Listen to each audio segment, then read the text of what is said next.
Jean, Bassem, Vénitieux, 69200. Parlons football, les gars. Bah, j'ai mis mon coussin parce que je suis en short. Je cache ma hawara. Les gars, parlons football, les footix. Bon, avant l'Euro, on vous l'a dit. Dans chaque tournoi, il y a un tube de l'été. Moi, j'ai misé la Géorgie. Je me suis dit, cette équipe, elle va passer le second tour. Pourquoi? Puisque c'est d'excellents footballeurs. Tout le monde, ceux qui s'intéressent au football russe, te diront que la Géorgie, c'est les meilleurs footballeurs qu'il y a en URSS. Parmi les 15 républiques, entre guillemets. Bon, moi, je les avais vus jouer un petit peu en match amicaux. J'ai été outré par cette équipe. Très fort. Très bon joueur. Costaud, solide, très bon. J'aimerais parler des huitièmes de finale avec vous, les footix du football. Ouais, parce qu'on n'est pas de la même époque au niveau foot, donc on se comprendra jamais, bande de sales gamins. Mais je vous respecte parce que vous aimez bien le football. Moi, il y a deux matchs qui me posent problème pour les huitièmes de finale. Autriche-Turquie, l'Italie-Suisse.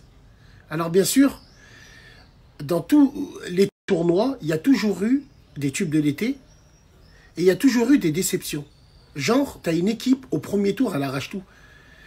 Elle est mise dans les chapeaux des favoris. Dès qu'elle arrive en huitième de finale, eh ben elle sort. La Suisse a typiquement ce profil. Contre l'Italie en plus, les Italiens, vous les connaissez, c'est des diesels, c'est des Scudetto, c'est des Scudo, des Fiat Scudo. Moi, j'ai dit Scudetto. L'Italie, c'est des spécialistes. Ils démarrent toujours mal, ils finissent toujours là à la fin.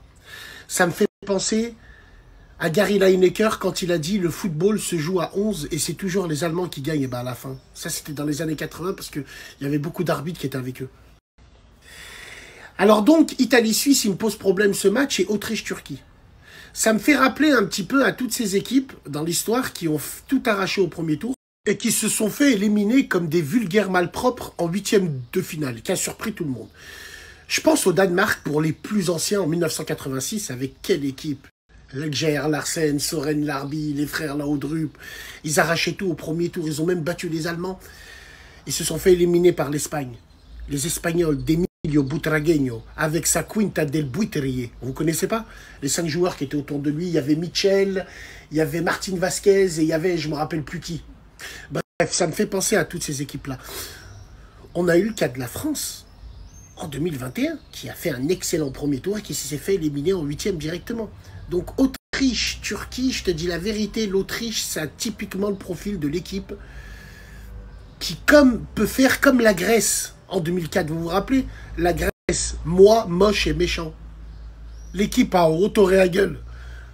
Un bus derrière, ils sont arrivés à la fin, un défenseur grand, un milieu de terrain grand, un attaquant grand, simple, ils sont arrivés à la fin.